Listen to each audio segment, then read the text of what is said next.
What is going on, guys? Welcome back to another episode of Sloppy Saturdays, and we are finally in preview season as we are talking about the Big 12 Conference. We are going over our Big 12 contenders. Not necessarily every team that has a straight pathway to possibly win this conference, but we're talking about teams that are going to be great in this conference and have the chance to really contend with Texas Tech for this conference.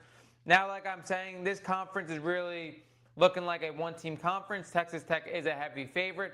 They are spending more than anybody, and they have by far the most complete roster. But we were talking about teams that possibly have the chance of challenging them. And then obviously at the end of the episode, we're going to go into Texas Tech as well and why we are so high on them. We're going to break down schedules. We're going to break down rosters. And like I said, we are going over the contenders of this conference, teams that are going to be really good regardless in this conference.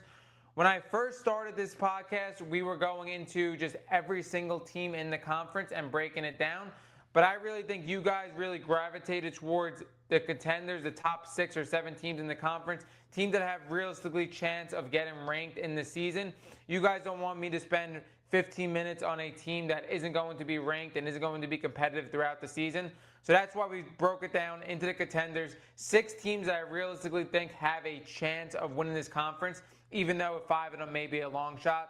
First team we are going over is Oklahoma State. Now, Oklahoma State bodies the new age of college football. We look at Mike Gundy, coached for them for 20 years.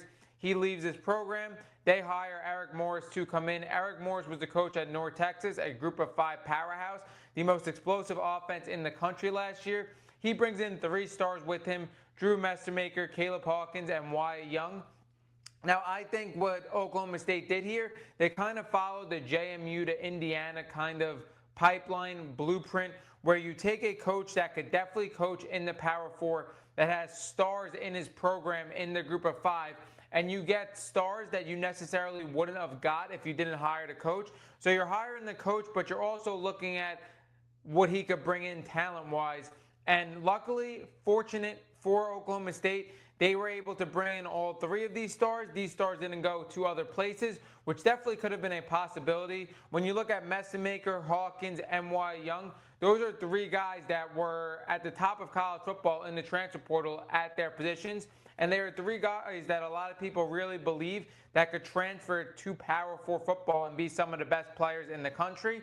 Now, in my opinion personally, I feel like the best person on this roster to translate and be one of the best players in college football is definitely Caleb Hawkins. I think for a running back, it's a lot easier to translate than a quarterback and a receiver. And he had a phenomenal year last year. He had 25 touchdowns for a running back. He's a downhill runner that absolutely has burst as well. He was a freshman last year. He had 1,400 yards rushing the football. He also had over 300 yards receiving, so he's definitely a guy that could stay on the field on all 4 downs. Wyatt Young's phenomenal as well. Wyatt Young isn't the biggest receiver, but he's definitely a guy that's a route technician and is a deep threat downfield with his speed.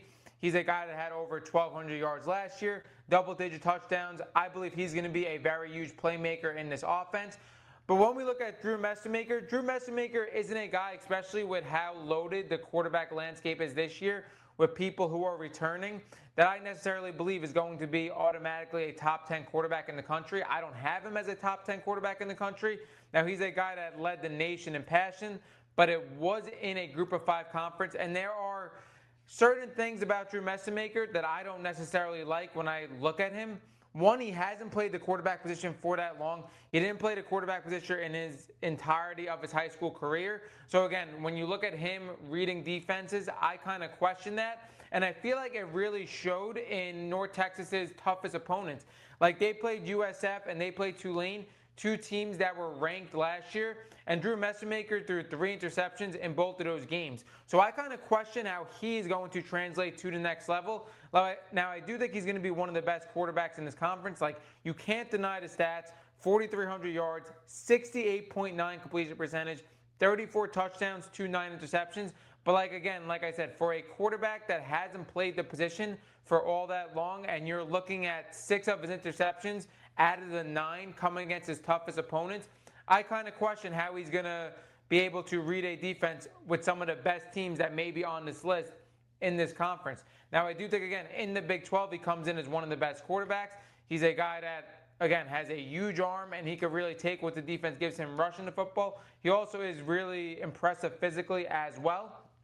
The one thing I do want to highlight about this Oklahoma State team, I feel like they're using a lot of their North Texas players as depth. But when you look at, especially their offensive line, having 5 players that didn't play for North Texas, when you look at their receiving core outside of Wyatt Young, their 4th, 5th, and 6th receiver played for North Texas. But the 2 starters, along with Wyatt Young, a guy in Justin Bowick that I really like out of Illinois, who's 6'5", that I think has tremendous upside to be a guy on the outside physically.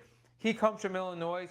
And then you also look at Chris Barnes as well, who's a lot smaller of a receiver. He's only 5'7", but he's a transfer receiver as well, not from North Texas.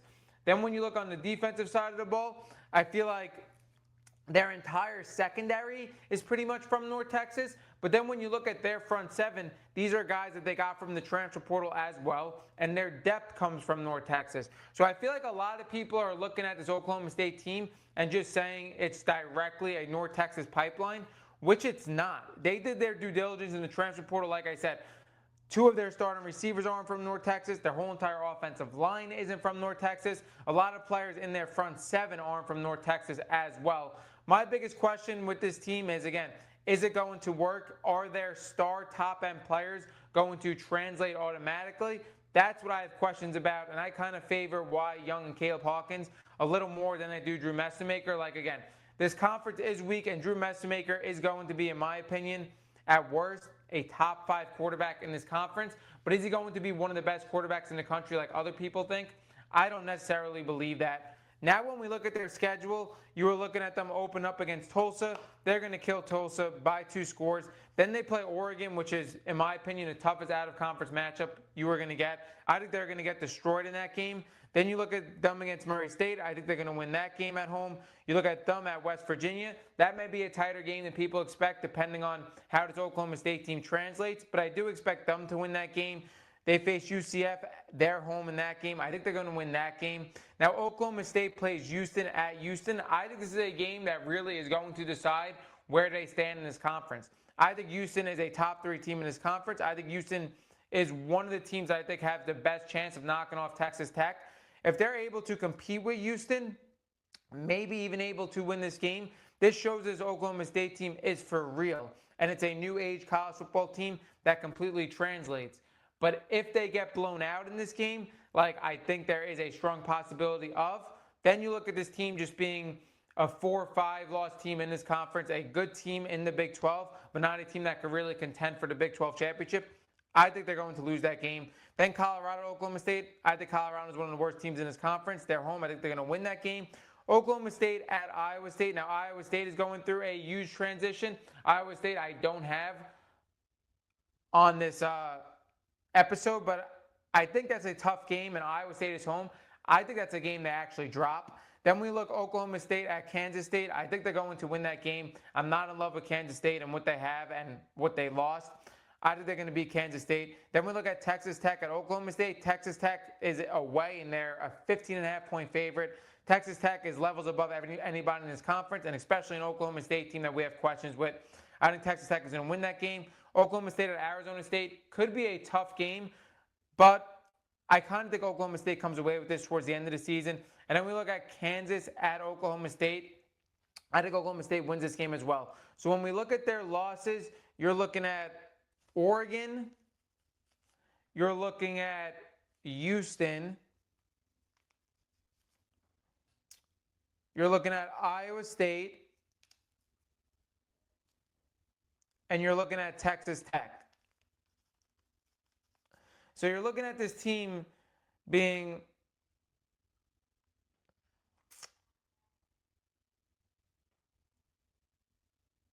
an 8-4 team that went from 1-11 last year. Now, the other thing I do want to discuss with Oklahoma State is I feel like this is a team very similar to what I told you guys about Michigan, that if they are, say, an 8-4 team, like I said, a winning team, and these guys translate into great play, talking about the stars in Mestemaker, Hawkins, Young. If you're able to hold on to these guys for one more year, have this season where people look at you as a ranked team, one of the best teams in the nation, one of the best 25, 30 teams in the nation, I think you could be set up to win the conference the next year. So I think this Oklahoma State team is kind of going through a transitional period this year where they're trying to be looked at as a really good team in this conference. Maybe not a team that contends for the Big 12 championship. All these guys looking to transition into Power 4 football. And then you look at next year, them holding together these stars, going back into the transfer portal, getting some major pickups, and possibly winning the conference next year. I absolutely love what they did. And like I said, I think it's very similar to Indiana and Kurt Cignetti. I think when you look at Indiana losing the first game in the college football playoffs, the first year getting kind of blown out by Notre Dame there, then you look in the second year, them winning the national championship. That's what you kind of have to do with these full transitions. That's why I think they're going to be an 8-4 team this year. They hold on to the stars. Next year, they possibly really compete for a Big 12 championship. I think Oklahoma State's going to be good, though, and I'm excited to see. Again, I'm a little low on Messamaker. I'm excited to see if he proves me wrong and becomes an absolute superstar quarterback in college football. I really like Hawkins and Young, though. I think Hawkins is going to be an absolute superstar. Now we're going to get into Arizona. Now, Arizona is an interesting team as well. I have a couple of teams ahead of Arizona that I don't necessarily could win in the multitude of ways that Arizona can. Like, they have one of the best quarterbacks in the country, in my opinion, in Noah Fafita. A guy that's very small and a guy that's not an NFL quarterback by any means, but one of those guys who are one of the best quarterbacks in college football. When we look at him last year, he had 3,200 yards, 64% completion percentage, 29 touchdowns to 6 interceptions. He also rushed the football for 216 yards, so he's definitely a threat running the football as well. This is a guy that dominated this conference 2 out of 3 years. I thought when you look at him, his junior season wasn't the best, but I thought his sophomore season he bursted on the scene. Yeah, I think his first 2 seasons he burst out on the scene. I thought last year wasn't that great, and I think this year he's going to be really good. When we look at Noah Fafita and this Arizona team, I do have a couple of question marks, though. Their offensive line wasn't great last year, but their offensive line returns everybody. So I think that's a major step, especially in the Big 12. I think this offensive line could really develop into one of the best offensive lines in this conference due to the experience and continuity. They returned both of their running backs that were leading rushers as well. So I think that's going to help Noah Fafita a lot. So offensive line and running backs, I do think they're going to be good there. And they return a lot of players on their defense. They return 7 out of 11 players on their defense. So I think a defense last year in the Big 12 that was ranked second, returning those many guys, I think it's going to be one of the best defenses in the Big 12 for sure. My only question with this Arizona team is their receiving core and who's going to step up. I really don't like what Arizona did in the transfer portal. Now, they added some receivers that are going to be their 4th, 5th, and 6th receiver from the transfer portal that don't really have much experience in college football. And then when you look at them losing their leading receivers last year, they're depending on their 3rd and 4th guys last year to step up and be their number 1 and 2 receivers. So I'm not necessarily sure if Noah Fafita and this Arizona team has enough weapons to really contend in the Big 12 and fight for a Big 12 championship. But when you look at their defense, like I said, being the 2nd-ranked defense in the Big 12, their defense is going to be really good. When you look at their offensive line returning almost all of their guys besides Zach Henning, who I think is an upgrade at the center position from Washington, I think their offensive line can be really good. And I think their run game returning both of their running backs can be good as well and take a huge step. It's just, again, you're putting a lot on Noah Fafita's shoulders with him not having any elite playmakers as pass catchers on this offense. So that's my question mark with this team. But I do think they have the best quarterback in this conference. Again, like I said, he dominated this conference 2 out of 3 years. And I do think he's going to dominate this conference again. When we look at their schedule, they face North Arizona, an in-state game that they're absolutely going to blow them out of. That's 1 win. Then they face BYU at BYU. This is going to be an interesting game. This could shape Arizona's season right away. Like, if they were able to beat BYU, this sets them up to be a true contender in the Big 12. If they can't, then that's going to be an issue. But like I said, the difference between Arizona and BYU, if Arizona is down, Noah Fafita could pass his way back into a game. I'm not sure if that's necessarily the case with Bear Backemeyer and BYU. I think BYU is a tough environment, and I do think what they have is better than Arizona. They were better than them last year. They're returning a lot of players. We're going to get into them. But I do unfortunately think that's a loss for this Arizona team. Then they face Northern Illinois. They're going to absolutely destroy them. They face Washington State at Washington State. They're going to win that game as well. I think they're going to beat Cincinnati because they are at home in that game. They go on the road against West Virginia. I think they're going to win that game as well. They face Iowa State at home, which I think they're fortunate to face that team at home. I think they're going to win that game. Now, the issue with this Arizona team is they face BYU, Texas Tech, and Utah, who I all have in front of them. They're facing Texas Tech at home. They're at Texas Tech. I think they have no chance of winning that game. They have TCU at home. I think they're going to beat TCU. Then they face Utah, but they're at home in that game. And I was splitting hairs. Utah is the next game I'm going to preview. But I think them at home gives them the edge. And like I said, Utah is also one of those teams that really can't beat you in a multitude of ways. I think Arizona is going to come away with that game. Then we see them face Kansas State. I think they're going to beat Kansas State, even though it's at Kansas State. And then the Arizona State-Arizona rivalry, they're at home for that game, which I think is very fortunate. A lot of these matchups that Arizona are home at, I think they're going to win that. So when you look at this, again, it would be monumental if Arizona State could be one of BYU or Texas Tech. I think they have a chance against BYU. I really don't think they have a chance against Texas Tech, which is tough. But I only have this team having 2 losses. It's against BYU and it's against Texas Tech. So you're looking at a team that's 10-2 that could possibly make the Big 12 championship at 10-2.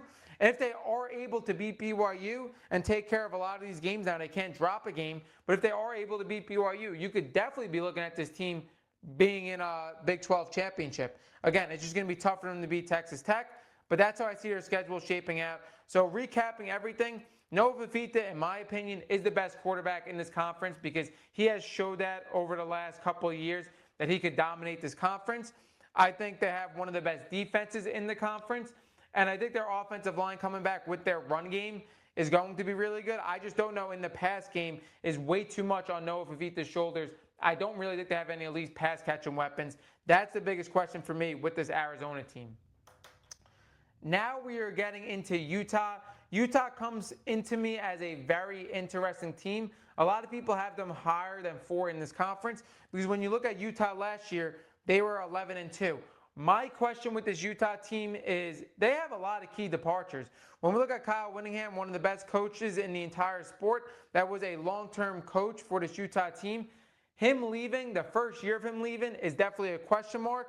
But they have Morgan Scalley, who's been in this program for a decade plus. So I do trust him to be a head coach for this team specifically.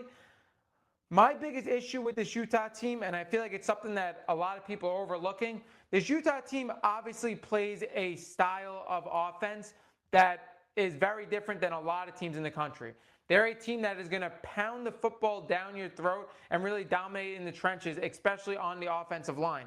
When we look at this Utah team, they averaged 28 pass attempts a game last year, one of the lowest in the entirety of FBS football. But then when you look at the points they average per game, they average 41 points per game. So this tells you with Devin Dampier being an over 800-yard rusher, I believe he could get over 1,000 rushing yards this year if they play the same style of offense.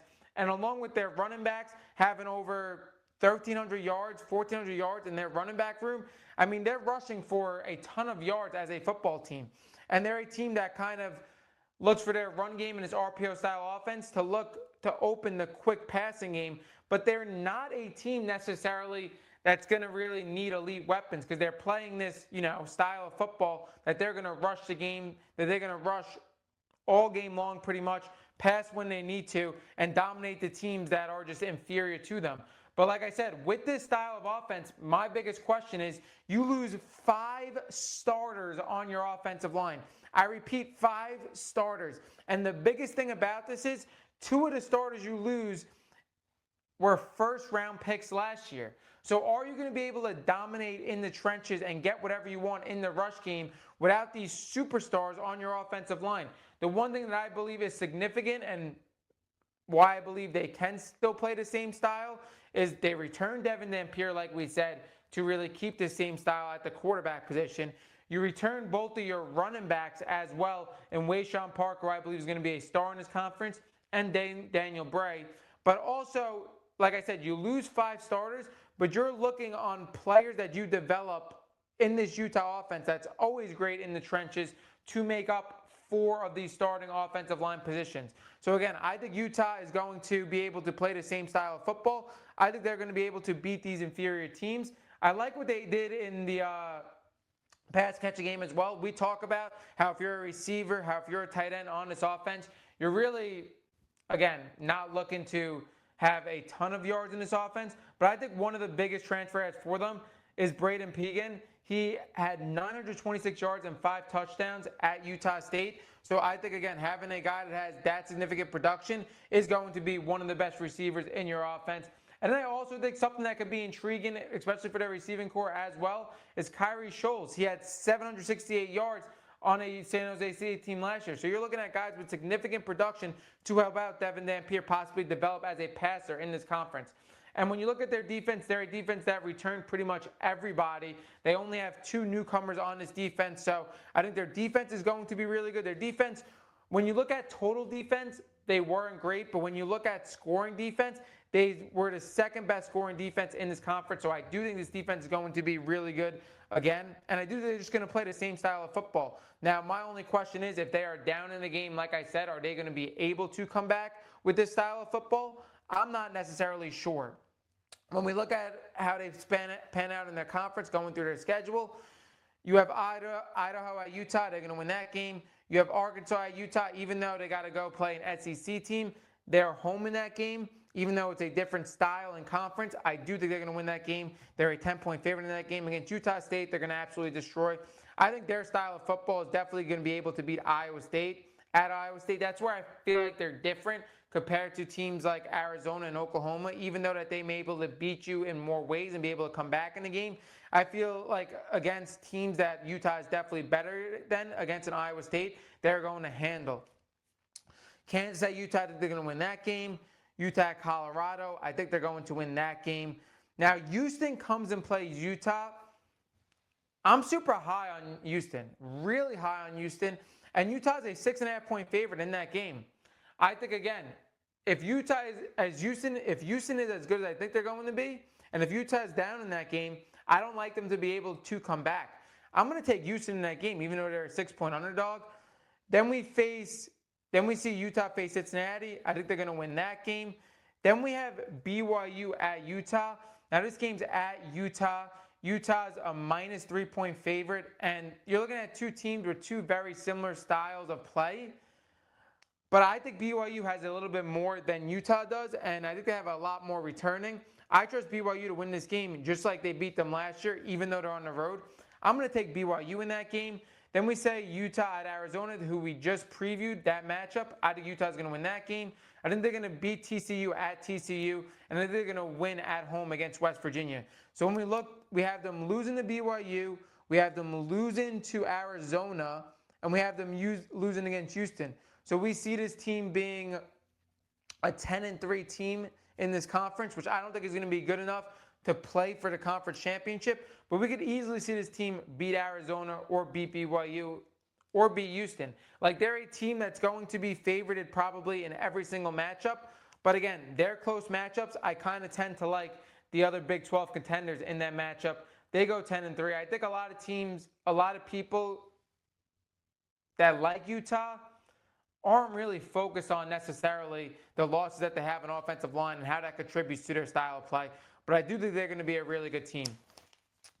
Now we're going into a team at 3 that I think, even though they're at 3 and I have a team in front of them, just based on, again, another team with a similar style of play like Utah that returns almost their entire team, I think this team, even though they're behind them, they realistically have the best chance with their style of play to beat Texas Tech. They have the best chance to be the team that wins this conference that isn't Texas Tech.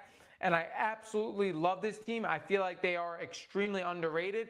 Now, for you guys that have been following me and know how I feel about Connor Wegman, I kind of turned the corner on Connor Wegman a little bit, especially just in this conference. Now, I don't know if Connor Wegman is going to be one of the best quarterbacks in the country, one of the 10 best quarterbacks in the country, but I think he's definitely going to be one of the best quarterbacks in this conference, and he could be a guy that could be the best quarterback in this conference by the time this year ends. When we look at Connor Wegman at Texas A&M, he was a highly rated recruit, but he was a guy that kind of got thrusted too early in the SEC, and he was unprepared. Marcel Reed took over because he was playing horrible, and that was something that really turned me completely off of Connor Wegman, because they put in Marcel Reed, especially in his first couple of starts, who they wouldn't allow past the football. That just shows how bad things were for Connor Wegman in the SEC. But when we look at Connor Wegman last year in this conference, he absolutely dominated. He's a guy that threw for 2,700 yards, 65% completion percentage, 25 touchdowns to 9 interceptions, and he also was a significant rusher.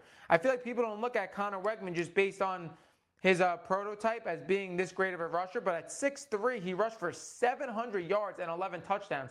He's a guy that's a dual-threat quarterback and a guy that really turned the corner and could dominate the Big 12 Conference. Then when we look at who they have a receiver, they have Amari Thomas, who I think could be one of the best receivers in all of college football, and is kind of being graded that way going into the season. He's a guy that had 67 receptions, 966 yards, and 12 touchdowns. He was their leading receiver last year. He comes back with Connor Wegman, and I think he's going to dominate this conference. Then a sneaky pickup that I think a lot of people aren't necessarily taking into account, huge sleeper, a guy that we thought could be the best running back transfer last year. It didn't pan out for him, but I do think he's going to be a star in the Big 12, is Mekhi Hughes. This is a guy at Tulane that had 1,400 yards one year, 1,300 yards another year, all rushing the football. He transfers to Oregon last year and couldn't necessarily figure out the playbook, and he had guys in front of him that were top freshmen, top running backs in the country, in Jordan Davison, in De'Ari Hill, and he just couldn't get on the field. But I think, again, he was a guy that dominated at Tulane, and I do think you're going to see similar numbers where he absolutely dominates and becomes a star for this Utah Cougars team and makes them a much better team than they were last year, even at 10-3. He provides them being one of the best rushing attacks possibly for this team in the Big 12. Their offensive line, they return two guys. They have 3 upperclassmen transfers that I believe are going to be good. I think their offensive line is definitely going to be a top half offensive line in the country if they gel right. And then they also have another add in Trent Walker out of Oregon State, who had 823 yards last year. He's a senior. He had significant production. I think he's going to be another pass-catching threat for Connor Wegman and kind of a guy that feeds off Amari Thomas. I like that a lot. And then when you look at their defense, they added transfers that I believe are significant, but they also return around 7-8 starters on this defense as well. So I think, again, with this 3 superstar show in Connor Wegman, Amari Thomas, and Mekhi Hughes, I believe they're going to be able to run the football, and I believe they're going to be able to pass all over as well. I think Connor Wegman is a guy at 6'3", could pretty much do everything in this conference to win a football game. He can make all the throws, and he's a huge threat running the football that a lot of people don't notice. Then when you look at how they fare in their schedule, we're going to go over it. They face Oregon State. They're a 20-point favorite in that game. They're going to dominate. That's an easy opening game. Then they face Southern, who they're going to dominate as well. They have 2 very easy games. They face Texas Tech early. And, again, we see teams beat other teams where they lose too early in the season, later in the season. But this is going to be a significant game. If they can at least hang with Texas Tech in this game, Texas Tech is at home as well. If they can't hang with them, it's going to show that Texas Tech is really going to be the only team pretty much that could win this Big 12 conference. But if they play a close game and even lose, I think that's pretty encouraging. I have Texas Tech winning this game, though. Then we see Houston at Georgia Southern. They're going to win that game. We have UCF at Houston. I think they're going to win that game easily. Houston at Kansas State, another game where they win easily. Oklahoma State at Houston. Now, this could be a tough game if Oklahoma State really pans out to their ceiling. But I do have Houston in this game. Houston is at home. I like them in this game. Houston at Utah, like I said, I think Houston could beat teams in a variety of ways where Utah can't. And I think Houston even is the better team just on paper. I like Houston in that game even though they're on the road. We see Cincinnati at Houston. I like Houston in that game. We see Houston at Colorado. I think they're going to dominate. We see Houston at West Virginia. I think they're going to win that game. Baylor, again, could be one of those teams that could be sneaky with DJ Lagway if he figures it out. But that game's at Houston. I think they're going to win there. So this team only has 1 loss again, it is going to depend on that Utah game. A lot of people are high on Utah. Utah is a 6-point favorite in that game. If the books are right and Utah does win that game by a touchdown, that could definitely change their season. But I do think Houston's going to win that game. And again, who knows? Maybe they could pull off a win against Texas Tech. Even if they don't, they're 11-1 to me, and they're sitting in the conference championship. I am super high on Houston. Now we're going to get into BYU. BYU is very interesting to me. They have, in my opinion, a very similar team as last year. They were a team last year that completely dominated this conference. They were a one-loss team that got to the Big 12 championship. And then obviously they could get nothing done against Texas. They were a team that lost twice to Texas Tech. Now my biggest issue with BYU, they returned so much from last year. They returned their entire offensive line. They're another team that's a rush-first offense. Bear Backamere has limitations passing the ball downfield, but he's a great rushing quarterback. He's a guy that I believe plays with his heart. And then you have L.J. Martin, who you could argue is the best running back in the country. Again, a lot of people are going to go Kawan Lacey, but he's definitely a guy that's up there. So they returned their entire offensive line. They returned their entire defense that was arguably the best defense in this conference. But my biggest issue is they've done nothing, in my opinion, to really progress Bear Backamere as a passer. They didn't have much of a passing offense last year, and like I said, when they faced an elite defense in Texas Tech, they could not get it done. Now, the two players that I think that could stand out in the passing game and possibly break out is Walker Lyons, brother of Ryder Lyons. He was original USC commit. I think he's a guy that could definitely stand out as one of the best tight ends in the country. And another guy that I believe that could dominate this conference is Kyle Casper. He's a guy that doesn't have really any production in college football, but he's a guy that couldn't get in the field at Oregon, who is one of, again, the best teams in the country, if not the best teams in the country. So those are the two guys. I also think Tiger Backamere, having the chemistry with his brother, could also stand out in this offense. But it's a team that's really going to run the football and play defense in an RPO-style offense. L.J. Martin is an absolute superstar. You could argue he's the best player in this conference. And like I said, Bear Backamere is a guy that plays hard. He's a guy that really can pass downfield against opponents that are at the same level. But when he faced an elite defense, we saw last year, it absolutely did not happen. So my biggest thing is, like, you have this 11-1 team last year going into the conference championship. They absolutely dominated. They returned pretty much everybody. You guys might be saying, like, why are you not that high on this team? Is because when you face a team like Texas Tech and you cannot pass the football, and you have a quarterback that plays this style of play that isn't a great passer in college football, you got to do everything you can to look at how you lost last year, your quarterback's deficiencies, and say, how could we help him as a passer? They didn't do that, so they're going to be in a very similar spot as they were last year. When we look at their schedule against Utah Tech, they're going to dominate. They're going to beat them by 50. I do think they're going to beat Arizona at home. BYU at Colorado State, they're going to win that game. BYU at TCU, they're going to win that game. Iowa State at BYU, even though Iowa State's a tough team, they're at home. I think they're going to win that game. With what they have, they're going to absolutely dominate. But this is where BYU is going to get in a little bit of trouble. Notre Dame at BYU, I think they have virtually no chance in that game. I think that's a game where Notre Dame is a 10-point favorite and they could win by much more. I think Notre Dame is a team that could do everything. When you talk about passing the football, running the football, they have the best defense arguably in the country. And like we said, this offense is very limited. It's going to be completely shut down like last year against Texas Tech. They're going to lose that game handily, in my opinion. BYU at UCF, they're going to win that game. Arizona State at BYU, they're going to win that game. BYU at Utah, I discussed, already previewed that. They are going to win that game. Baylor at BYU, they're going to win that game as well. BYU at Kansas, they're going to win that game. And then Cincinnati at BYU, they're going to win that game as well. So they're going to be 11-1, very similar to Houston. Now, I discussed how I said Houston could sit in the conference championship. I have to correct myself, because BYU is going to be undefeated in conference play with the schedule, and they're going to lose Notre Dame, which is an out-of-conference game. But again, if they don't drop a game, they're going to be a team that's sitting in the Big 12 championship, which Houston could really get screwed over. But maybe we could see Houston being a back-end team in the college football playoffs if they really impress people. But if they both go 11-1, it's going to be Houston that sits in the conference championship with Texas Tech. once again.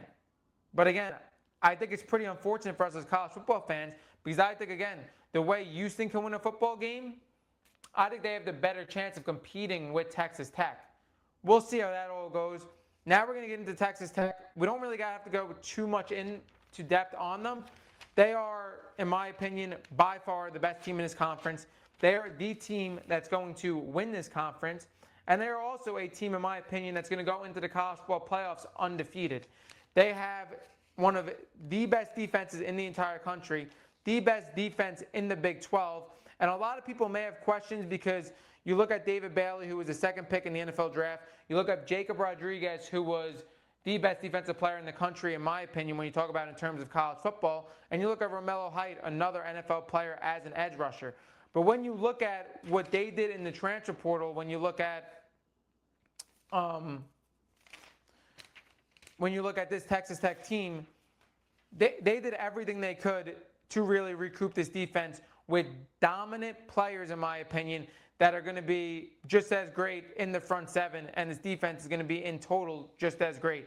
When you look at Trey White, again, not a player that you normally recognize. He played for San Diego State, but his production was unreal. He got significant NIL money, 26 solo tackles, 7 sacks. He's going to be a huge edge rusher for them.